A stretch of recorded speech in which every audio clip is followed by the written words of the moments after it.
This episode of Capes and Lunatic Sidekicks is brought to you by Tweaked Audio. To get awesome headphones, go to tweakedaudio.com and use the coupon code Southgate to get 30% off, free shipping, and a lifetime warranty. Or you can get there through the link on our website, southgatemediagroup.com. This is Luca Perich, and you are listening to the Capes and the Lunatic Sidekicks podcast.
$1977.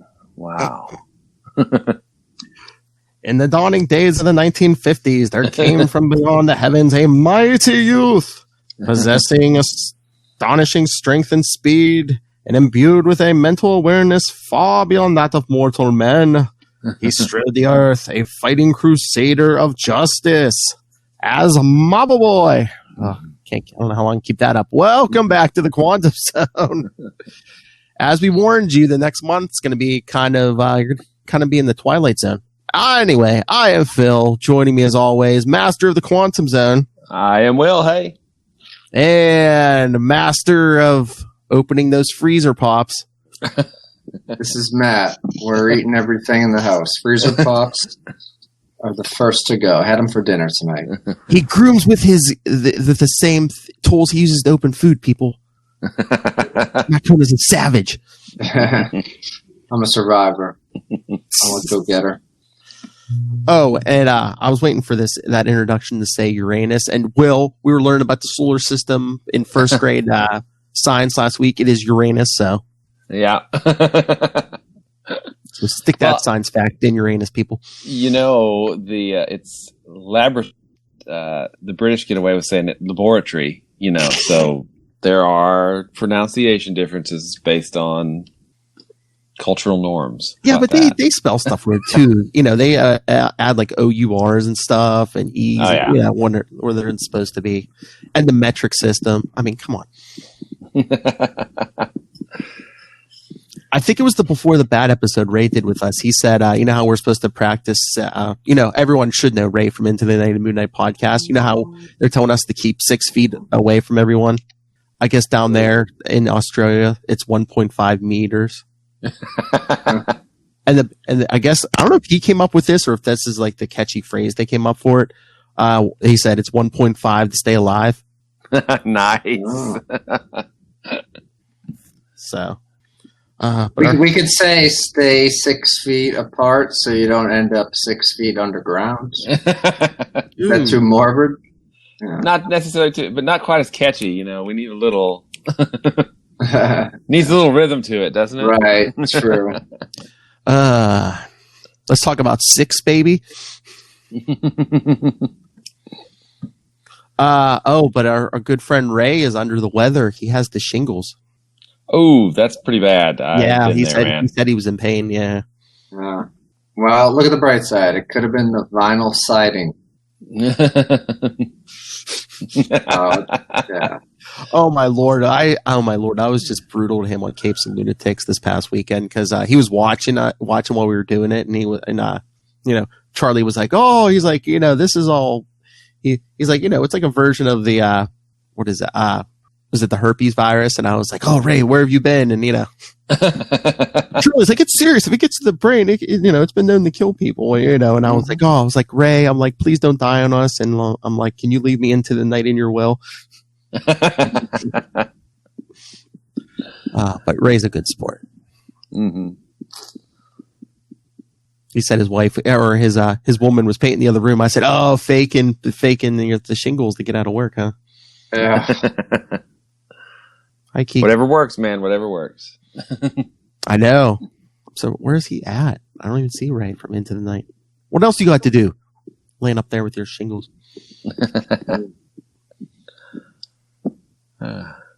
So what else is up in the land of nothing? More self-isolation and social distancing. If you guys want to get some DC comics, I believe DC is going to start releasing again next week.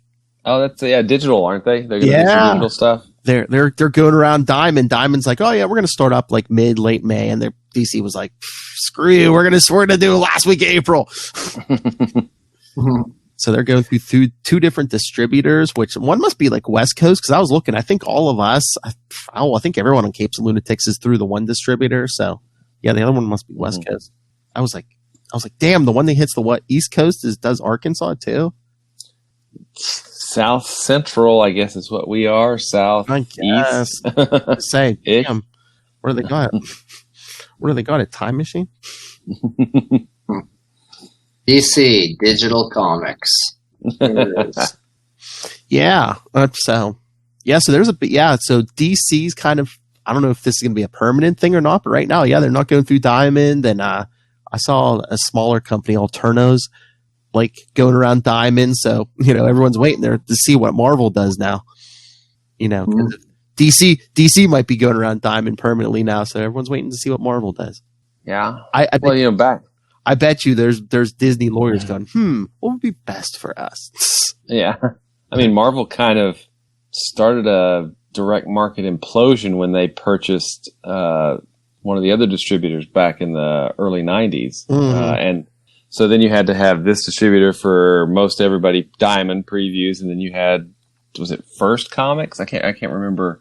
It was weird. It was a long time ago, but then that led to Diamond's monopoly, right?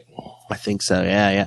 Well, yeah, because Marvel signed with Diamond like back in the late 90s when they're going through bankruptcy. Can you imagine now? Diamond's be like, "Oh yeah, you need us to sell your comics," and Marvel and Disney are just going to be like, they're like, "Comics? What? What are comics? We don't."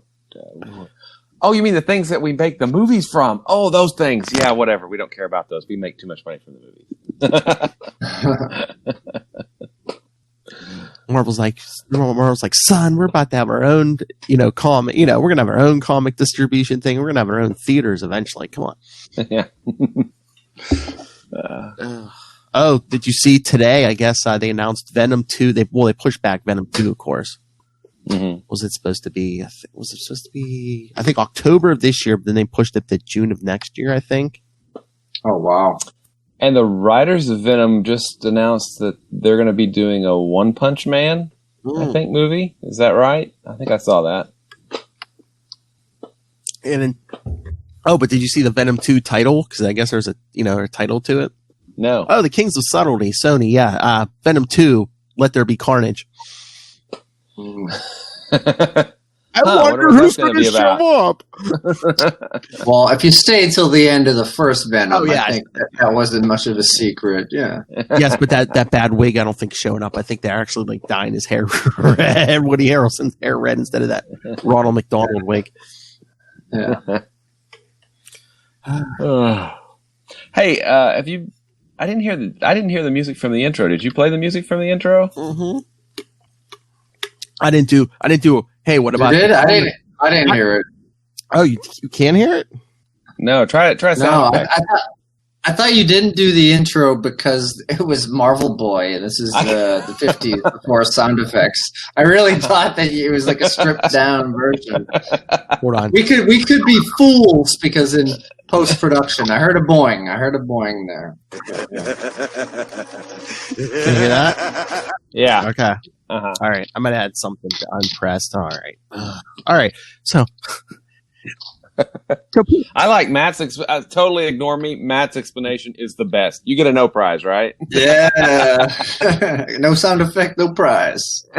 We'll see We'll see. Uh-huh. Yeah. So wait for the editing, kids. If you're listening to this on the podcast, if something's weird. So yeah. Hey, you want a prize? How about no?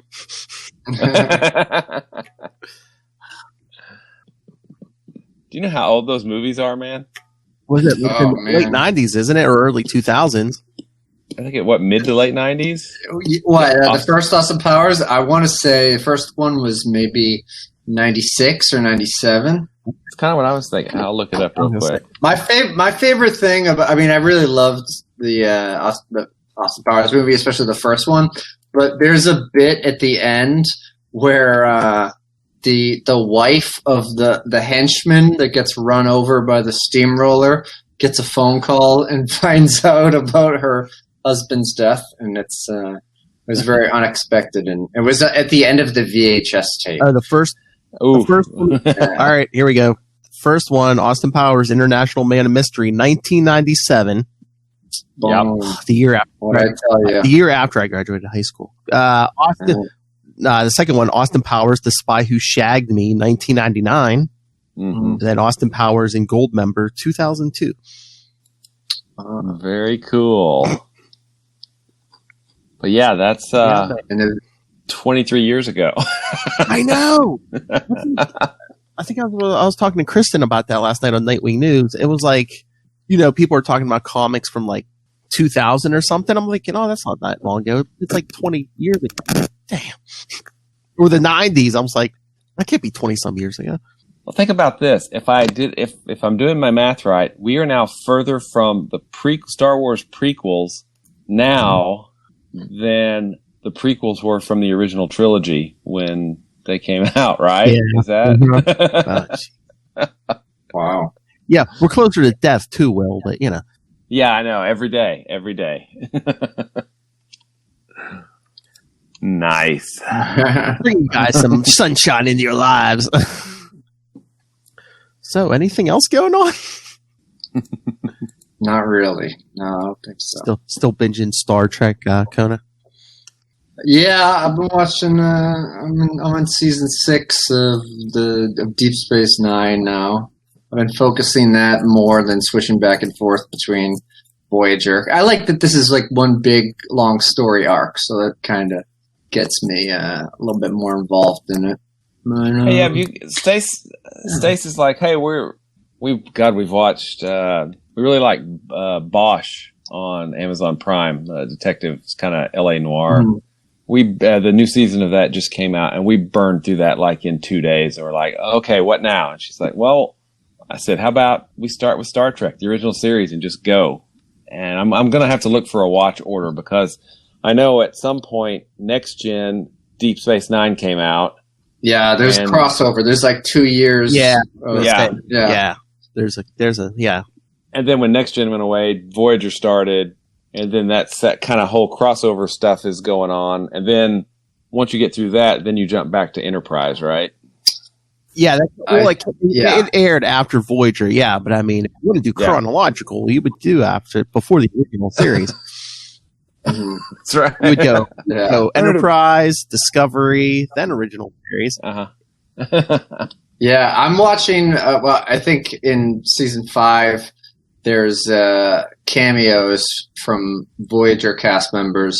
Season 5 or maybe early season 6. There's 2. There's this kind of 2, I should say. Oh, yeah. And I know that there's at least one more to come. Zimmerman. The Doctor. Yeah, the guy. The guy that's based on the Doctor. Yeah. Why? Who are the other? And then, who are the other 2? Or I think Dr. Bashir makes a visit. He hasn't happened yet. Actually, no, Bashir's already there. I think does he go to Voyager? I heard that there's a Bashir involvement at some point, and he's already on Deep Space Nine, so he can't cameo in that. But Tuvok is in an alternate. He's in a part of the mirror universe on Deep Space Nine. It's not a major part. He's just kind of there, which is kind of weird. But yeah, that's cool. So I got to keep my eyes peeled. Yeah. Yeah. And Voyager starts at Deep Space Nine. Yes. Not to spoil anything. It's just hanging out at Quark's bar. So they lost at the Badlands. Yeah. Yeah. And the boys have been really wanting to start the Clone Wars, or maybe I don't know. We've kind of batted this around. Maybe watch the prequels, the Genndy Tartakovsky Clone Wars, then the Clone Wars CGI series, and then Rebels, just to see, maybe. I don't know. Yeah. I've heard Clone Wars got really good after, the first season was more kid stuff, but then it got really, really good after that. Yeah, I hear good things. So now, when you watch the original Star Trek series, you're gonna watch the Kirkless pilot first, and then the shows. I think that's probably what we need to do, right? Yeah. hey, you really want to nerd out. Captain Pike is in Discovery season 2. Oh, there we go. So yeah. Huh. I actually, Anthony Mount, I like him here. It's not his, it's not his portrayal of Black Bolt. It's good. He's a good Captain Pike. He actually gets to talk instead of just going. Instead of emote all the time. Yeah. Oh, the Flash came back tonight. I was happy with that, but I'm waiting to see how they end this season, because I guess they cut the season short by 2 episodes or something. Because they didn't get to finish filming them. So, oh wow! Hopefully, it's not just like an abrupt end. I'm just waiting to see how they're going to end the season. Yeah. Well, speaking of Star Trek, there was kind of Voyager's first season. It usually builds towards like an exciting finale, but the UPN, it was a scheduling thing, and their first season finale is just like any other random episode, and it's very strange if you take it in that context. So, I'm not giving anything away, Will, when you get to that. Gotcha. Many years from now. Yeah. Yeah. Or a few weeks. Who knows? True. Yeah. Oh, no. It's not really sci-fi, but Better Call Saul had its season finale last night. It's good. Oh, and I just don't say anything, because I'm only on like episode 6 this season, so I think it's only a 10 season thing, or 10 episode season rather. What? Yeah. Sorry, I froze for a Better second. Call Saul. Yeah, I'm only in episode 6, so no talk, no. Well, I'm trying to remember. This is like, I think, the 5th season, but they're only like 10 episodes each. Yeah. Yeah. Cool. Yeah. And it's a prequel 5. to Breaking Bad, so you really don't have to have seen Breaking Bad. I recommend it, but you don't really have to. That's something that, Stace, the boys, everybody's watched. I just did it. I knew it was dark, and I've stayed away from it, but I know it's really, really good. And so it's been a while since I watched it, but because I heard people raving about it, and I was like, but yeah, it is pretty good. And like, even Better Call Saul's good. The first season or 2 is slow. Yeah. But it gets really good. Breaking Bad, you'll like it. It's not just dark; it's funny, and there's science and stuff, and it's cool. Yeah. I am the one who knocks. And your family will be excited for you when you tell them you're going to watch it. Oh, probably. Oh yes, and it's a teacher who breaks bad too. Yeah, it's like, don't give his family. He's probably give me any ideas now.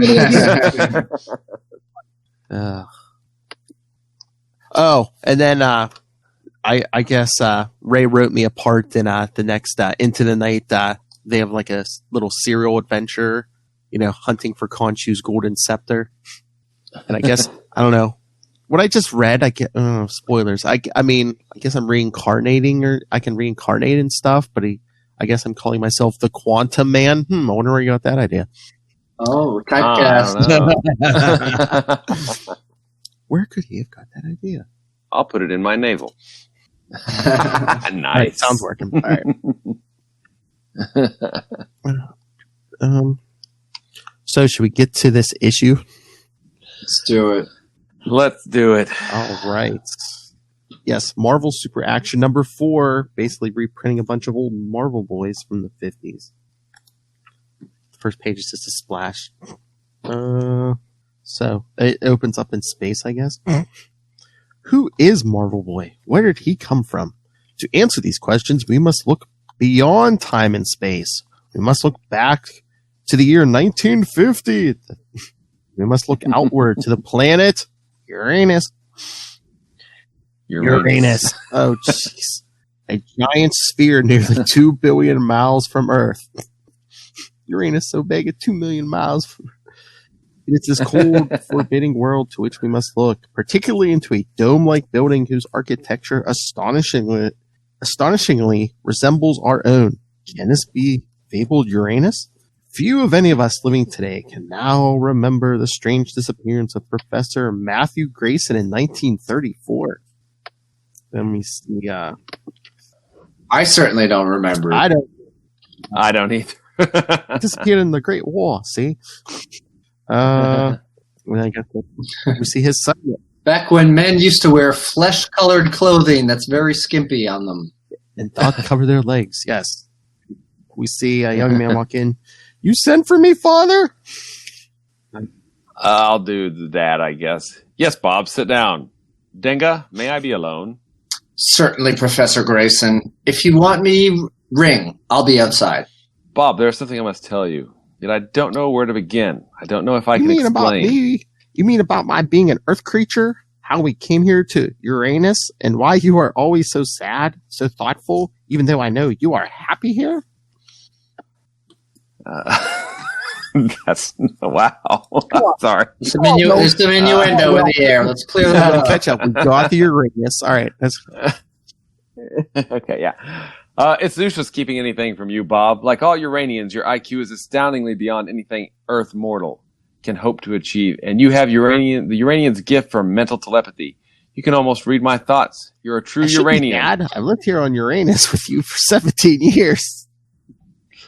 I know, but lately as I grow older, my thoughts and feelings seem to go far away, millions of miles away, to the life I once knew on Earth. Unlike you, my son, I remember another way of life. Tell me about it, Dad. I too share your longings. And can you be as detailed as possible? Sure. Very well. I lucked out being the guy that's waiting outside. Very well. Certain things are happening on Earth, Bob. Terrible things. And I cannot stand by idly. At least you cannot. For you are my son, heir to my hopes and my dreams. Yes, my very responsibilities are yours. I remember a day in 1934. There was a tyrant then on Earth named Hitler, a beast who was out to grab the world. In the end, he failed. He and his gang killed millions of innocent people before they were stopped. Your mother was one of his victims, Bob. Do you want me to be the telegram to give you a breather? Go for it. This is from Professor Matthew Grayson, Van Dyke University. Dear Professor, regret to inform you that the commercial airplane your wife was on was shot down this morning by Nazi anti-aircraft gunners. They mistook it for a military plane. Nazi convoy. Regret your wife and daughter are dead. Deep sympathy, R. Thadaloo. Paris. Wow, that is just a lot of dense text there. I mean, there's even a newspaper headline too. Oh yeah, Hitler breaks promise again and invades Rhineland.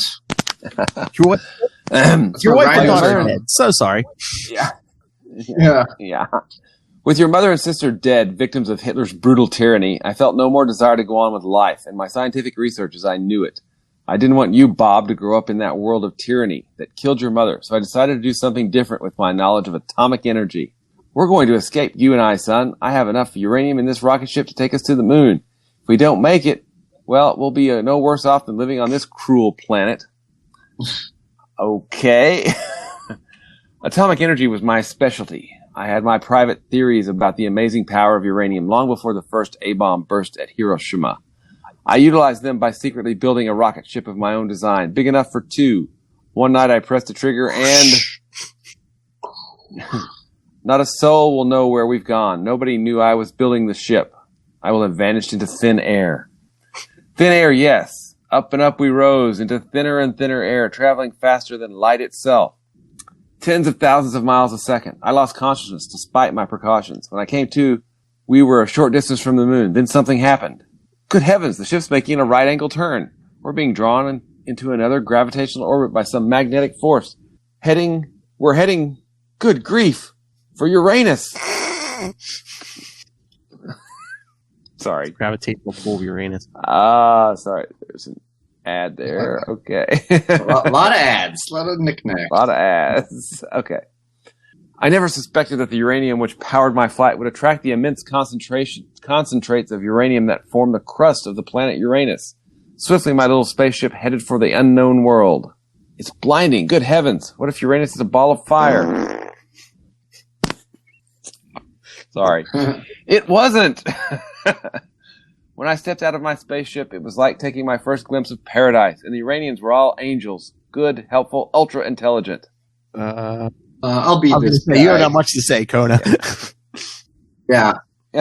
Welcome, space traveler. We can understand you, though you cannot understand us. We could speak your tongue, but rest assured, you are safe here. This is like a dream. It was a dream, a good dream. After the nightmare of life on Earth, everything on Uranus was peaceful and beautiful. The people were kind and noble. Their minds were brilliant.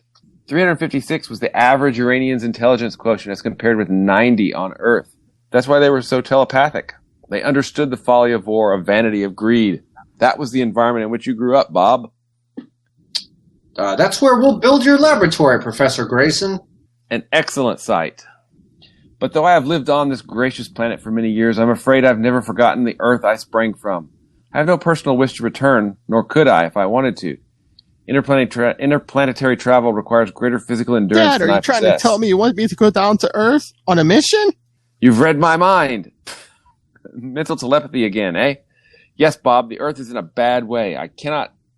Man cannot see his way to peace and I righteousness. understand, He needs Dad. help. You want me to go to Earth in order to save it from self-destruction by combating all evil elements, political and criminal, who seek to destroy it? I, too, feel a moral obligation to help the Earth in its troubles. Besides, I'm curious to see the world I was born in. Excellent, then. Come, I will show you all the preparations I have made for your journey. For I knew in my heart, lad, that you wanted to go. First, Bob, you will be smarter than most men on Earth. Your training in mental telepathy will enable you to reason with any creature in existence. You will be able to run faster, fight a little harder than mortal man. But that's all. Whoops, next page. When you get to Earth, the difference in atmosphere will leave you weaker than any mortal man. To prevent the loss of your powers, you must take one of these pills every 24 hours. Without these pills, you may even die. I'll attach them to my belt where I won't lose them. This large jewel will fire a beam of light that will temporarily blind your enemy. It can't kill. You must not kill, Bob, except in defense I of understand, innocent Father. life. What a dazzling light. I wouldn't want to face it. And here's your uniform, Bob. Put it on inside. You look marvelous, Bob. Now to your spaceship. Wait a this minute. way. So we were close to having his name be Marvel Bob? Marvel Bob. Marvel Bob. Nice. This flying saucer spaceship will take you across the interplanetary void in a matter of hours. Across Earth in a few seconds. It's powered by a specially developed hydrogen-uranium compound that's I'm speechless, inexhaustible. Dad. It's wonderful. Wish I was speechless. You see, I planned this journey a long time ago, but I chose this day for your departure because of a catastrophic incident which has just occurred on Earth. A new continent has risen out of the sea. All the nations of the world will fight to control it. You must keep this lost continent out of the hands of greedy men, or else its appearance can be I'll a do my best, Dad. disaster. Goodbye. With a sound no louder than a rustle of silk, the spaceship whirls furiously into the air. Furious. Don't worry, Professor. He'll succeed. Yes, Denga, for he is a born helper of humanity, Oh. a Marvel boy. Oh, good lord. Take a break, Will. Get yourself a coconut Clark bar. Hey, you know what? Because doesn't a different story start in the next page? Eh, I don't know. Okay. I mean, he solved the problem Yeah. of the new continent, I guess. I guess we take a break and everyone just knows to go read Marvel Boy #1. Yeah, because it Yeah. says Bob Grayson solved the problem of the new continent. Which is in Marvel Boy #1, circa 1950, says Stan. Who's this Stan? No idea. Check the credits. Probably just a copy editor or a letterer. Yeah. And true to his father's words, became the first superhero of the atomic age, Marvel Boy. I still like Marvel Bob. I love how he's wearing the Marvel same Bob. exact clothes, they're just a different color now. Mm-hmm. Yeah, hard to see the headband, but it's there. It's wait, Yeah. are we yeah. Yeah. I felt getting cracked in the face. It's Marvel Boy. Where'd he come from? Ow! Let's go to a spaceship. Nice. Combining the sciences of two worlds, Grayson soon replaced his saucer craft with a sleek starship, the Silver Bullet. Is that not beer? It's a Coors Light. That's what he rides From around his in. ship, the Coors Light. Then one day in a government office in Washington, D.C., Marvel Boy was talking to a guy who better be Kona. I'll be him. And you say that this Dr. Noiro just simply vanished, Senator? Tell me more about it. Well, he's a clever physicist, Marvel Boy. Came to work at one of our largest atomic research plants with highest university references and has spent the past 2 years developing an anti-radioactivity ray for use in clearing areas in this country which might be attacked by enemy atom bombs. That must You see, the be ray. important because they bolded anti-radioactivity ray. So Yeah. so that The must ray. be an important ray, you know. Not our ray. Not the most important ray. Not R-E-Y. Units. Oh, that's the only thing I forgot. Hey, I'm getting more drops. Hey, you know how sick Ray is. I'll show you how sick Ray is. Ray, who's your favorite character? Batman. Oh my God. Feverish. Batman. Feverish. Batman. Wait till he listens to this. He could like, oh my god. It's going to sue us. All right. I'm the government official wearing the clothing of the Joker. Speaking of Batman. All right. You see, the ray is projected by means of a harmless, noiseless aerial bomb to be dropped on the contaminated regions by our own planes. Dr. Noiro recently completed several highly successful tests with it, and poof, he disappeared. Not a trace of him anywhere. There's been some wild talk of a flying saucer whisking him away in the middle of the night, but... Pardon me, gentlemen. I have a telegram for you, sir. Ooh, something important, Marvel Gosh, Boy? Senator, this puts me in a spot. From Donna Lake, daughter of a scientist friend of mine, says her brother was killed or lost in an accident at the Grand Canyon, and she wants me to come out to investigate right away. But you want me to investigate the disappearance of Dr. Noiro.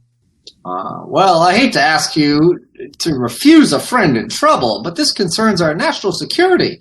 If Dr. Noiro has fallen into the hands of enemy agents... Yes, of course, you're right, Senator. I'll wire Donna and explain. Then an hour later. He's talking to the police. This is the plant where Noiro worked and where he was last seen. Marvel Boy. And this is Sergeant Russell, a security guard who claims to have seen the mysterious flying saucer. Hello, Sergeant. Well, Hello, sir. Sergeant. Suppose you describe sorry. the strange craft to me.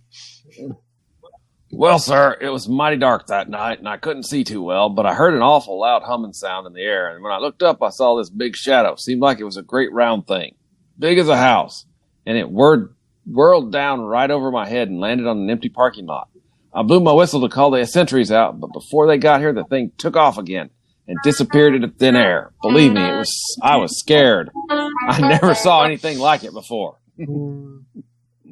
I think that's still you, yes. Oh, wait, right. It's still You him, have the right? word. Yeah. I didn't actually see Dr. Norrell get into the thing. I didn't see anyone at all, but I'd let him out of the building myself. I knew he'd gone to get to his car. It was the only one left in the lot. Then this big saucer came buzzing in, and after it had gone, I noticed that the car was still there, but Dr. Norrell had disappeared.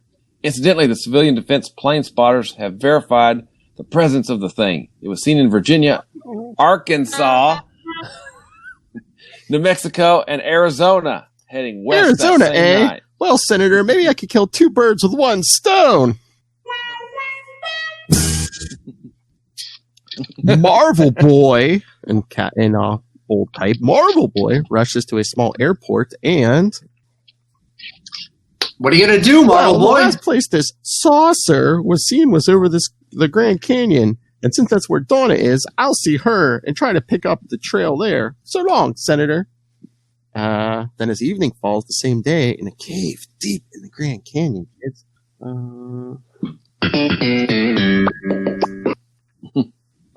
I'll be the bad guy. So, our intelligence was accurate. It's the so-called Marvel Boy and his Uranian spaceship come to liquidate us single-handed. Well, roll out the carpet for him, comrades. I think Kona's a call me. The Ruskies. Call me Kona. I'm not going to do the thing voice for the advertisement on the next page. Save for next week, Mike. And a few minutes later, in the lobby of the Canyon Hotel, looks like a French guy. You mean Miss Lake checked out, but she sent for me. When did she leave? This afternoon, sir. We had a horrible accident here yesterday and another one this morning. 44 people killed in 2 mysterious landslides. It was too much for our guests. They all left today.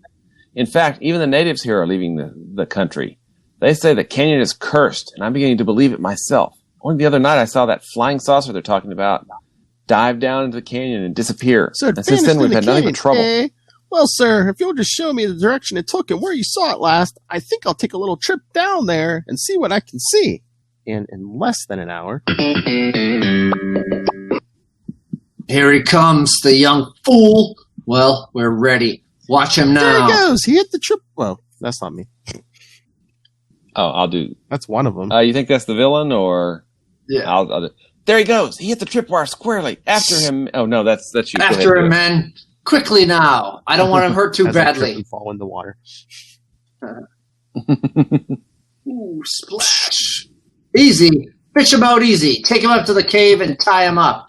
I'll have a word with him when he comes to. Whoa, dude. That's weird eye stuff going on. Yeah, I didn't think he looked like this. Man for wearing mascara. Right. Come on. Yeah, he has been staying up all night waiting for Marvel Boy. Yeah. There now, he's coming around. Well, my foolhardy Uranian friend, so you thought you could just barge right in, break up our little party, eh? But I expected you. I knew we could scare off the stupid Americans with our quaint little flying saucer idea. They don't believe in such fantastic things and would discredit anyone who saw us. But I fully expected you, a fellow spaceman, to track us down. It won't do you any good, however, my fine straw-filled hero. You'll never recover the secret of the anti-radioactivity ray now. So, it's you, Orion Rex. I should have known. You're right. I am a fool. I never suspected the planets of your constellation were planning a war against Earth, but I see it now. You need the protection of the ray when your armies invade Earth and Earthmen atom bomb you in self-defense. Lucky for you that you caught me off guard, Rex. But do you really think you could get away with this? Oh, wait, hold on a second. Wait, Ray's in the room. Ray, I got a surprise for you, dude. Ray's in the room. Can we ask him who his favorite superhero is? Oh, yes. Hey, Ray, who's your favorite superhero? Batman. I knew it. I knew it. You're right. No. Batman. Ray, who's your favorite superhero? Batman. See, I told you he's sick. He's delirious. Batman. Hey, Ray, why do you like Batman? What does he have? Big bazookas. You're reading Batman, damn. Batman. Sausage. All right, back to your regularly scheduled program. Dude, all right. Continue with your villain. Of course, my young Australian friend. Uranian friend. I already have the secret and shall return to the home planet with it as soon as the weather conditions are right for space travel. I'm going up to the saucer now on a meteorological survey, and we'll leave one man here with you. You won't break out of those bonds, for I happen to know that you are not nearly as strong here on Earth as you are on your own planet, Uranus. See you later, Marvel Boy. Paid extra for every time they use Uranus? Because I swear, almost every other channel, Uranus. They want there to be no question that he is not from Jupiter. They're false. Yeah, they're crazy. They're Not crazy Neptune. for Uranus. Your work, he thinks. Your work at this chum. But Marvel Boy watches the strange ship depart. Then, look here, old man. You heard your chief say I'm not very strong, and these ropes are cutting my wrists. How about loosening them a little for me? Well, I guess it'll be all right, as long as you're too weak to get away. Man. That's the stuff. Oh, elbow to the face. That's the stuff. To the helmet. That's the stuff, comrade. Just loose enough to. Oops, so sorry. Now get out of my way. I'm in a slight hurry. Moments later, he reaches his own spaceship, the Coors Light. Looks like a busy night for yours truly, but I've got this thing doped out, and I can't quit now. Thank heavens the so-called curse of the canyon scared everyone away for miles around. I'll make a quick round trip to Nevada, alert the state police, and then we'll see if Rex gets away with his cute little scheme. Aw, Kona, your scheme is cute. Less than an hour passes, and at a huge rambling factory in Nevada. This is a most unusual and drastic measure, Marvel Boy, but we've secured the approval of the Secretary of Defense and of the President himself by Wonderful, telephone. General. This is a most unusual and drastic case. Well, if I'm all loaded and ready to go, I'd better take off. Wish me luck, sir. As he takes off in the Coors Light. And by the time I get back there, Rex should have returned from his weather reconnaissance. That whole cave is just loaded with laboratory equipment. He must want to take to Orion with him, and this is only one sure way of getting rid of him permanently. The only sure way. Approaching the canyon now. Better contact the Arizona State Police Barracks. Hello, MB1 to ASP1. Come in. Hello. Everything set, Lieutenant. Area clear. Good. Coming in now. Base. Coming in on base legs. Stand by. On final approach. Direction northeast. Reducing speed to 650 mph. Now, over target. Watch it. He nuked him. That's what it looks like. Yeah, kids, get your atom bombs. That ought to do it. I ought to find a place to land in the canyon, drop one of these anti-radioactivity ray bombs on it, and here's a likely spot. Look out below. Oh, so it's an anti-nuke. Oh, bomb. It's an anti-atom bomb. But then moments later, in his lead suit, I'll be safe enough in this protective armor, but it'll take a long Geiger counter and a miniature ray bomb just in case. There probably won't be anyone left alive in the cave, but at least I can find Dr. Nero's body and clear up that little mystery anyway. And then a boulder comes his way. Good grief, this is no climb for a human being. Wish I were a goat. I don't know if... Yeah! Jumping thunder. That rock just don't bounce down here by itself. Someone be still alive up there. Well, look out, mister. Here I come. So, it's you, Rex. How did you manage to escape the bomb? Or did you? Are you hurt? Only slightly, you murdering fiend. You killed all my men and blasted my equipment to pieces, but you'll pay for it. And I have the secret of the ray in my head. You can't win, Marvel Boy. You won't dare attack me in your Earth-weakened condition. And after I kill you, all I have to do is take your own spaceship and... Never underestimate your enemies, Rex. You forget the uranium pills I take to give me added strength. You didn't think I'd be caught napping twice, did you? On guard!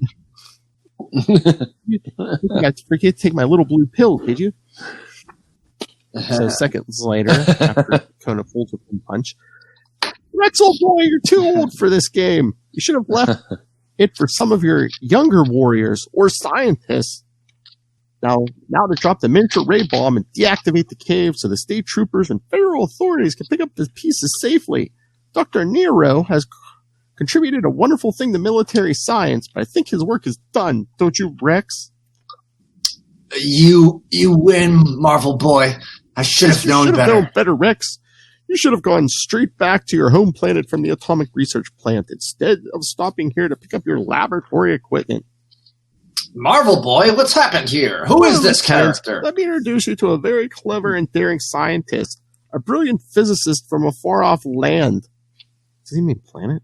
Who has spent millions of Uncle Sam's dollars and at least 2 years developing a powerful anti-death weapon, which he had hoped to use eventually for his own benefit in a war against Earth. Not having the proper equipment nor the scientific knowledge in his own country, he had the nerve to come here and use yours. Wait, I thought he's from another planet. Now he's from another country? Those deadly aliens from another country. Don't you hate those, Ray?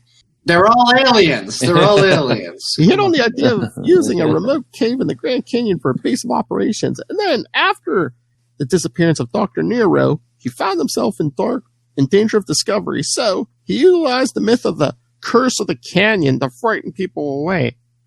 But what happened to Dr. Noiro? Ah, yes, I haven't told you the name of our old distinguished guest from outer space yet, have I? Lieutenant, meet Orion Rex from the constellation Orion, otherwise known as Dr. Nero. Orion spelled backwards. Get it? Take him away, trooper. Is that the end of that? Tip your waiter. Now I feel like Will. Now we get to the deadly decision.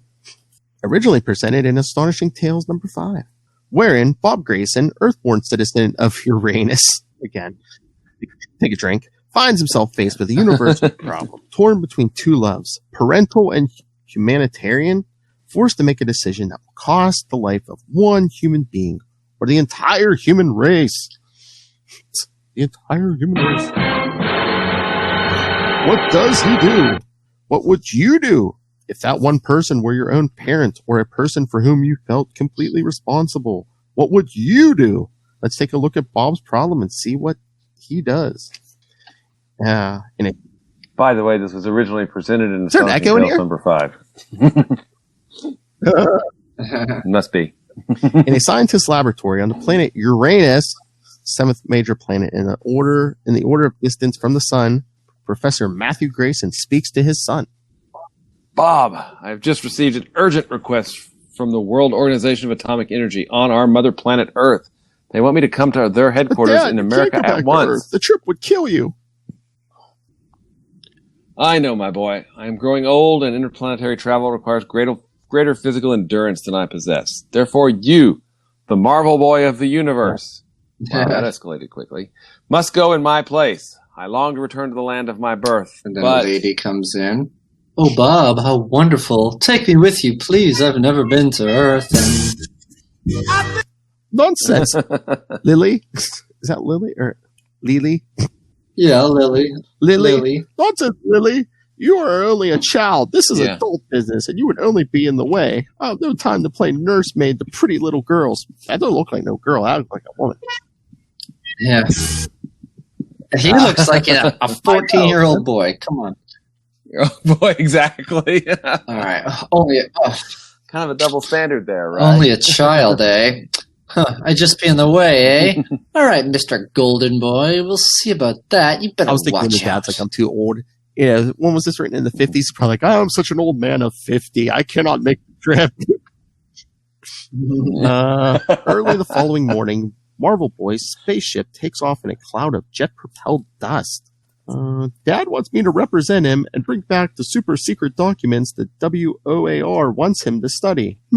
Something about atomic energy adapted to the human form to prolong life? Well, if anyone knows anything about atomic energy, it's Dad. He even put it to practical use long before the first atomic bomb fell on Hiroshima. And again, many hours and many millions of miles later, here's the skyport and the special landing ramp the USAF built for me. But no welcoming committee, naturally. They're not expecting me. Well, hope the remainder of my sojourn is as uneventful as it's been so far. Hey, nice landing, Marvel Boy. Couldn't have done it better myself. Even if I were an adult, surprised to see Lily, me, darling. You? How did you get a stowaway, eh? Listen, young lady, I've got a good mind to... Oh, what's the use? You're here and I can't send you back. Yes, I know. What a pity. Tisk, tisk. Run along about your adult business, darling. You don't have to hire a babysitter for me. I can take care of myself. I'm not so sure, you incorrigible little madcap. But I've no choice. I've got to hurry. Listen, you stay right here. You'll be safe enough here in the ship until I get back. Don't go away. Marvel Boy leaves Lily smiling sweetly, and an hour later. You're properly armed, I hope, Marvel Boy. These papers are ultra secret and might cause great danger to the human race if they fell into the wrong hands. I'm never armed, sir, except for my leg, Joel. Safely. There's no need to worry. My father will read these tomorrow. Oh, wait.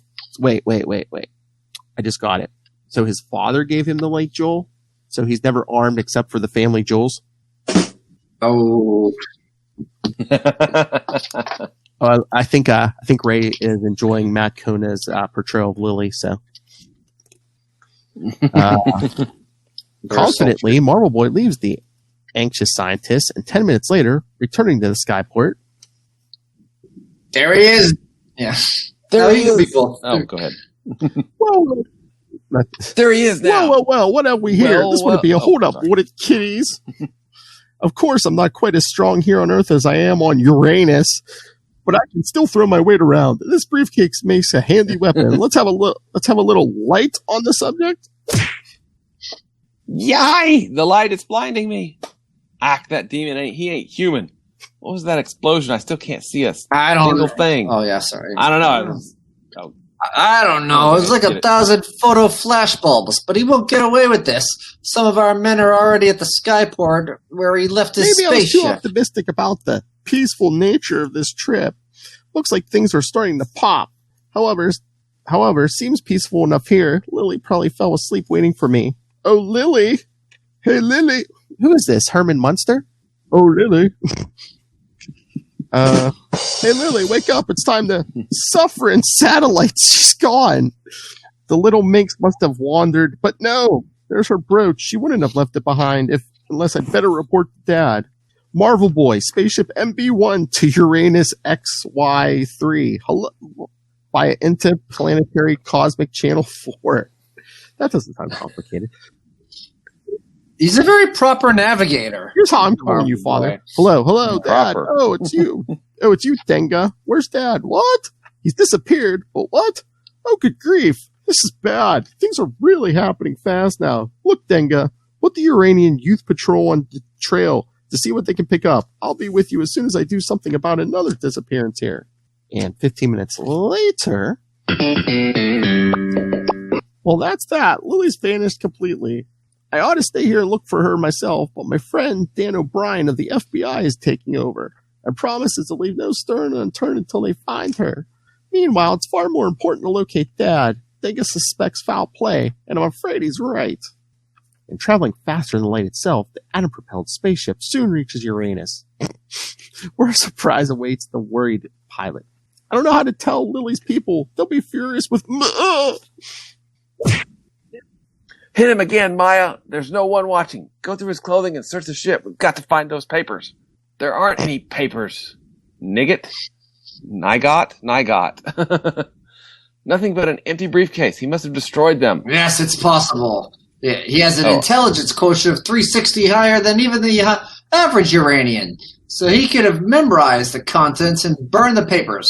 Let's take him to the chief. After an hour of lost consciousness, Marvel Boy awakens. What in the name of the universe? Dad, what's going on here anyhow? You want to be him, Will? Okay, all right, I'll do it. Take that mat All off. right. Aha! No, you can't. All right. I got Dad coming up. So our little golden boy wants to join the party, eh? Tell him about the little game we've been playing, Professor. Go on, tell him. They've been grilling me, Bob, trying to make me tell them what's in the WOAR documents. They won't believe that I don't know. Of course Tell he them, doesn't Bob, make them know. He understand. hasn't even seen them, and it doesn't look like he ever will see them now. I lost them on the way home here. Oh, so the great Marvel Boy lost them, did he? You know what I think, Marvel Boy? I think you're lying. I think you committed the contents of those papers to memory and then destroyed them. And I think you just better tell us about it before we wear your father down bit by bit right before your very eyes. Show what we mean, Targo. No way. Read them the bullpen bulletins. Read him the Vulture Adventure from Hostess. No. It's Hostess fruit pies. Hostess cupcakes with fudgy icing. Host cupcakes. Go away. My father's old. He's all 50. It would kill him. I'll tell you what was in those documents. Listen, in essence, it's a plan devised by Herr Dr. Karl Mantz of Germany to explode the cosmic atom in such a way as to trap and condense its radioactivity into a physical substance which may be introduced into the human body, with the ultimate result of prolonging life far beyond the normal span. But the theory is full of mathematical formulae, which I shall have to write down for you if you will just untie me and give me a pencil. Number 2, if you have it. Why, of course, Marvel Boy. I must confess I hardly expected such cooperation. Here, write out the entire theory as he unhooks his bondage. All right, but untie my father first. He can't get away. There are too many of you. Let him be comfortable anyway. That's fine, thanks. Now, let's see. We start with the law that the radiation associated with the transition of the atom must be monochromatic and of frequency B, such as where A is Planck's constant, and oops, my wrist slipped. He flashed him in the face. That light, I can't see. Okay. What a shame, old boy. Just what I was counting on. Quick, Dad. Out that side door while I keep these morons busy. I'll join you later. No, let him. Tisk. Too bad, my careless friend. He's already gone, and the next time you see him, he'll have a couple of interstellar police patrolmen to introduce you to. Bah! You think you're smart, don't you, Marblehead? You forget my ace in the hole, Lili! My men are holding her down on Earth, and if you don't finish telling me the rest of that atomic life theory, she'll die. Hey, jumping Jupiter! I'd forgotten all about her. This lunatic's right. He's caught me over a barrel. If I don't divulge the WOAR secrets, she'll die a horrible death. And if I do, who knows what may happen if a gang of space gangsters get their hands on it. What a decision to have to make. What do I do? There must be a way out. There is a way out. I know now. And then sometime later, in an abandoned farmhouse in America,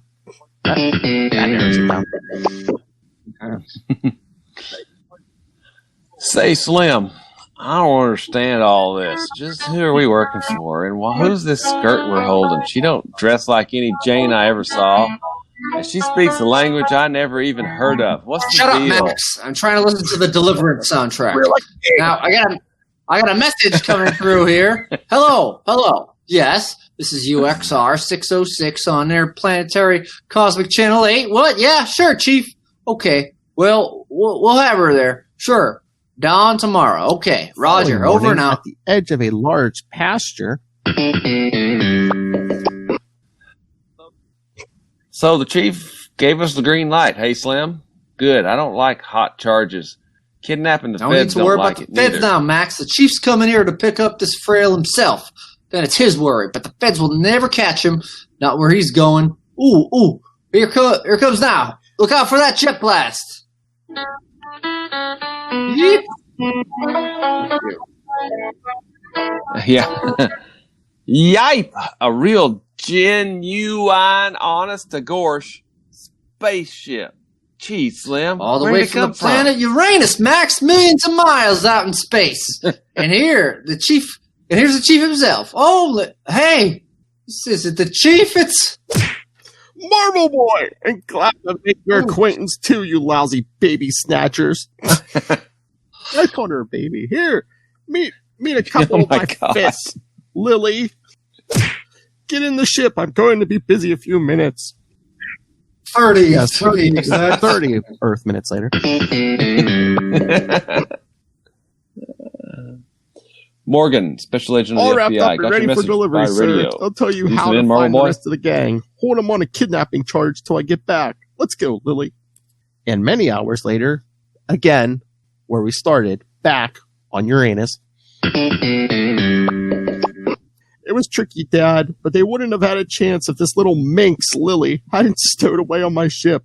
That gave them 2 hostages and put me on the spot. I had to make a deadly decision, but once I'd made it, the rest was easy. I simply adapted a few of their own methods of persuasion to induce the chief to radio his henchmen on Earth and tell me exactly where to find Lili.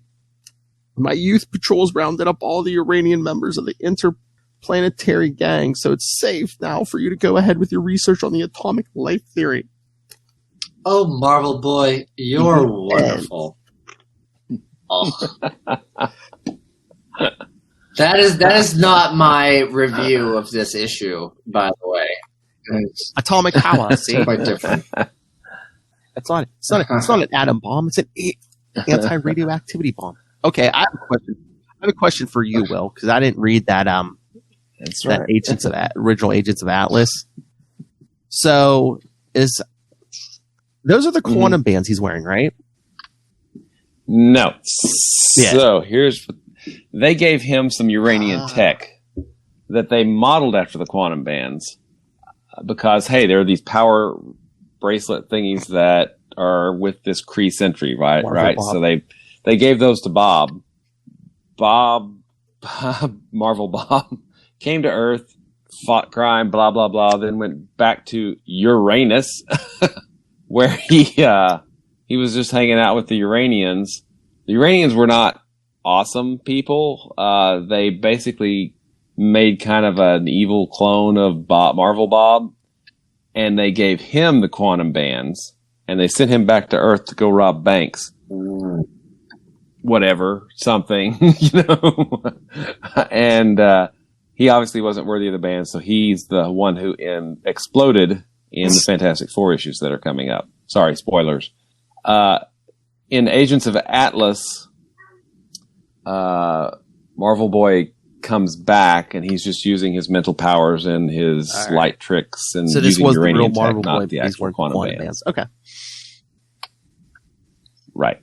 And actually, if that Agents of Atlas series, who wrote that? Because that was a good series. It was a 8-issue limited, and then it got an ongoing for a year or year and a half. But hey, why you do that? Hey, who wants to hear Ray feedback? Hey, Ray, do you want to hear Ray feedback?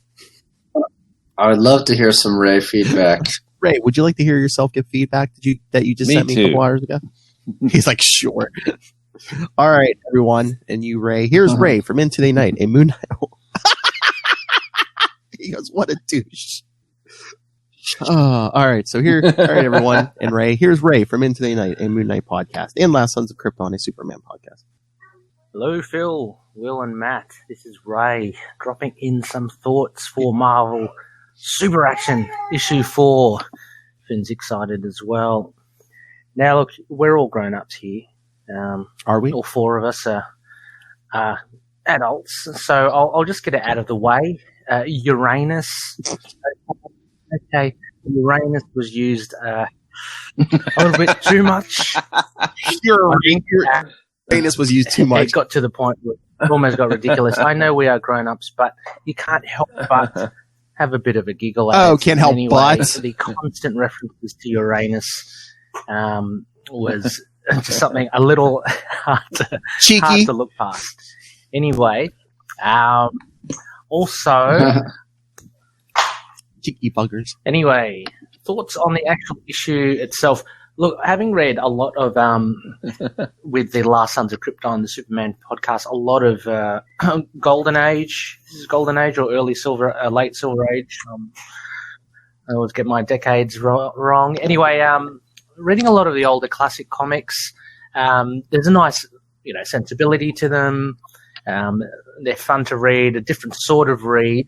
I found with Marvel Boy, I think the great ideas for superheroes had already been taken by Superman. Let's say that. So, I don't know, coming from Uranus, being weaker on Earth is something slightly different, but then having to take pills, having blinding light, being slightly faster. It all seemed it seems a bit messy for Marvel Boy compared to something as straightforward as, say, Superman, where he's stronger and it's just a lot more straightforward, I think. Anyway, so yeah, Marvel Boy's it's the first time I've read him. It's a little bit, it's a bit of a strange one. It seems like they were trying really hard to make a difference from him and the distinguished competition. But the stories were pretty fun, straightforward. I loved in the second part story with that evil guy who had taken Marvel Boy's dad as hostage. Marvel Boy persuaded him, maybe through his telepathy. Look, they've got 360 IQ or something, to let him loose so he can write his theory out. And I loved how the villain was saying, "Oh, you're a lot more compliant than I thought you would be. Okay, here's a pen." So I don't know. There's a lot of fun in these sorts of comics. Anyway, to be honest, not my full cup of tea. I do like more of the Silver Age. I think this is more of the Golden Age, right? 1950. I don't know what the cutoff is. Yeah, I don't know when that is. I think it is. Yeah. Hang on, let me just think. I think it might be early Silver Age then. I think it might be early Silver Age. Anyway, I like the mid to later Silver Age stuff and the Bronze Age stuff. Golden Age stuff, it has its own charm, but not really for me. Anyway, keen to hear your thoughts and keen to hear you guys read through this. There's quite a lot of dialogue here. Hoping you put on your old school American accents, of that era. That would be fun to hear. Anyway, catch you later, guys. All right. I don't know. I always thought Blue Phil, Will, and Matt. not again. Dropping in some thoughts for Marvel. But no, my thought. You're kind of like a comic historian, Will. I always heard that like the beginning of the Silver Age, I don't know, officially, unofficially, was Showcase number 4, the first appearance of Barry Allen, the Flash. And that was like 56, I think. Yeah, I mean that's so. If you 56, yeah, and then the Golden Age. Really, a lot of people put the end of the Golden Age when the JSA left All Star Comics, which was like 47, 48. I can't remember the exact date. One of the Robert Bierbaum, I think is his name. He writes a Platinum Age thing for Overstreet Guide. He I don't know if he originated the term, but there's that area, between like 47, 48, and 56.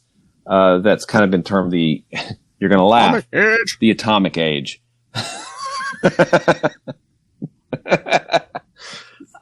Because they don't really fit with the Golden Age superheroes. There wasn't like a lot of superheroes. They don't have that point, wasn't it more like horror or westerns?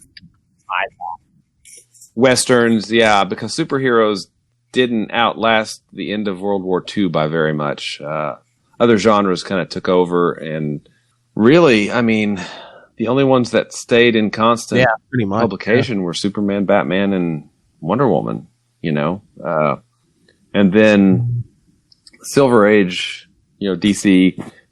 The Golden and Silver Age terms are pretty DC specific because, the Golden Age begins with Action Comics #1 and then ends with JSA leaving All-Star. Yeah. And then the Silver Age begins with Flash, Barry Allen. Yeah. But it was a pretty slow start because Showcase 4, I mean, it wasn't until months and months later that we get the Silver Age Green Lantern in Showcase 22. It was kind of this slow burn, and then you finally get the Justice League and Brave and the Bold, and things start. And then, hey, the apocryphal meeting where Martin Goodwin is playing golf with the head of DC. Well, I'll go make Stan Lee make me a superhero team, and then we get the Fantastic Four, right? And hey, kids, the hardest is to believe when Barry Allen got his own Flash series, it wasn't #1. They just picked off the numbering from where Jay Garrick left off. I think it was like 104 or something, 105. So yeah, absolutely. Oh, I found the info on Agents of Atlas. It was written by Jeff Parker and had art by Leonard Kirk. It basically had a lot of 50s characters: Gorilla Man, Marvel Boy, M11, the human robot, Venus. Oh, yeah. And Namora, from Namor. Is that another cousin? I can't remember. Mother? Is that right? No. Cousin, maybe a cousin. I can't remember exactly. Yeah. But it's a good series. I enjoyed it. And the retcon of the Crusader not being Bob Grayson. They wanted to make him a hero. Didn't really bother me too much. But no, I was thinking it was funny when Ray was like, "Oh, they ran out of ideas with Marvel Boy." I just got like a Matt Kona Scarlet Spider explanation in my head. It's like, yeah, Marvel Boy. He's a pillhead. He got a flashlight strapped to his.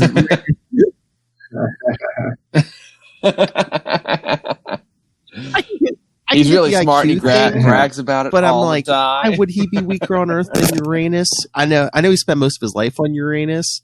But I mean, he's biologically he's an Earthling. He's not even like half Uranian. He's all Earthling. Mm-hmm. And wasn't in the original Guardians of the Galaxy Charlie 27 from a mining moon of Uranus, and he's like this, super dense, beefy muscle guy. So, yeah, I don't think they had their science quite down when. Especially for being quite a science-heavy issue, or science fiction-y comic tale. It's so fun. Multiple it's tales. Just like, we understand your primitive tongue, but you cannot understand us. Yeah. I love the fact that radiation is, lights, particles, and Anti-radiation. waves and all those things that are radiate. But we're going to make a form of an anti-radiation radiation. We shall call it the ultimate nullifier. Wait, what? I don't understand. That's right. And we shall go to the White Room. No. With black curtains. You'll never make the trip to Earth, Will. You're an old man. That's right. I'm an old man. Not above 50 yet, Any though. other thoughts on this thing? Not really. I don't know. Yeah, and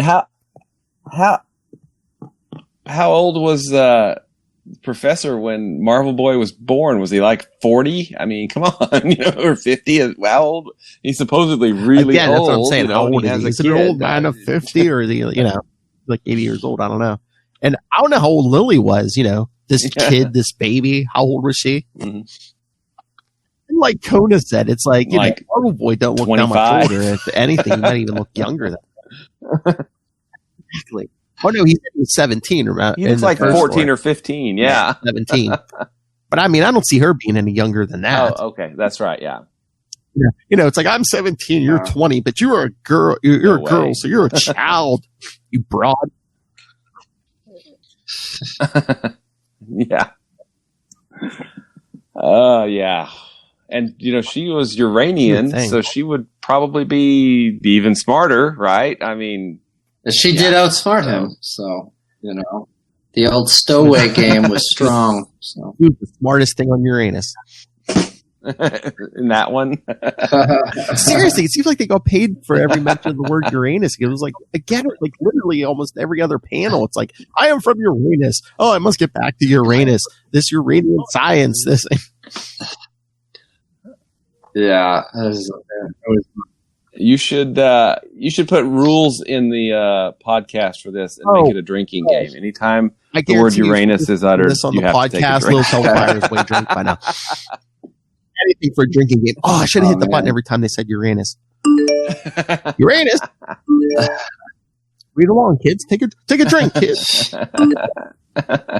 All right. So yes, next time I think we're gonna have a little more fun. So we're gonna get to the Crusader in a two-parter next time. Part 1, Fantastic Four 164. We actually get to the 70s, kids. I know. Kind of 70s. Yeah. So now next week you're going to be getting your Matt Kona Ben Grimm. God loving. And who can It's we going to get? be good. Who can we get to play I gotta work Professor on it. Reed Richards? Yeah, can anyone play a professor here?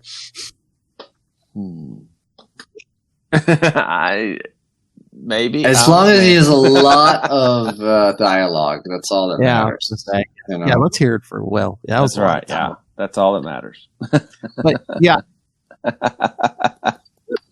My I throat's don't know, hurting. Marvel Boy. That's You, true. you had a lot of dialogue, too. No, I was going to say, Will can play Professor Reed Richards, Mr. Fantastic, even though it might be a stretch for him. Oh. All right, let's get out of here. It's going long. All right, so everyone, Yeah. if you want to send your thoughts on the Marvel Super Action, we'll still read them. But send us your thoughts again next 2 weeks. Fantastic Four 164 and 165. Email us, cavesandlunatic@gmail.com. Call the voicemail 614-382-2737. That's 614-38-CAPES. And remember to follow the Quantum Zone on Facebook, on Twitter, Instagram. Follow the YouTube. I think I might have a link to Capes and Lunatics website. Follow everything all in one place. That's Linktree, linktr.ee/Capes and Lunatics. And remember to support the sponsors, Tweak Audio, Hunt the Killer, Pod Life the book, now in digital and paperback. And when you go on Amazon, because one of the only places you can shop these days, Amazon, the Southgate Media Group link in the show notes on YouTube, on the podcast, to help the company bring you such fine quality shows as the Quantum Zone. So send your money to Rob. Go back and look at my history, and you will find out I am right so much more often than I'm wrong. Mark my words. Egomaniac. All right. Matt, Lily Kona, where can people find you? You could find me stowing away in vehicles in the parking lot of my apartment building that I'm stuck in, and at Matt Kona, MatTKona. I'm on Facebook, Instagram, Twitter. Occasionally, you'll find me. I'm hanging around. I can sprinkle some pin particles on it to make it bigger. Well, all right, master of the quantum zone. Where can people find you and your work? You can find me at Walred. That's at WALLRED on Gmail and Twitter and Facebook and all those places. You can find my self-published work, Diary of Night, diaryofnight.com, and you can find all kinds of really cool stuff about the quantum zone. It in my navel. I mean, about Quasar at quantumzone.org. Quantumzone.org is in his navel. Exactly. I'll put it in my navel. And, I mean, that superstar who sends us feedback every week and is taking a ribbing from me for his shingles, you know. He's such a super scroll. Nice. Follow Ray on Into the Night, a Moon Knight podcast, and Last Sons of Krypton, a Superman podcast. All right, kids. Thank you for joining us for another exciting adventure of the Marvel Boy, of Marvel Bob.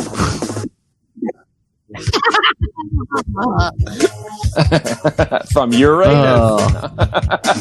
Want a bigger Uranus? I could sprinkle some pin particles on it to make it bigger. I was dreading that, man, because that was wordy issues. Like I said, I think next week we'll enjoy it more. We'll jump to the 70s for Fantastic Four 164. The Adventures of Ben, Matt Codegrim. That's right. Absolutely. Yeah.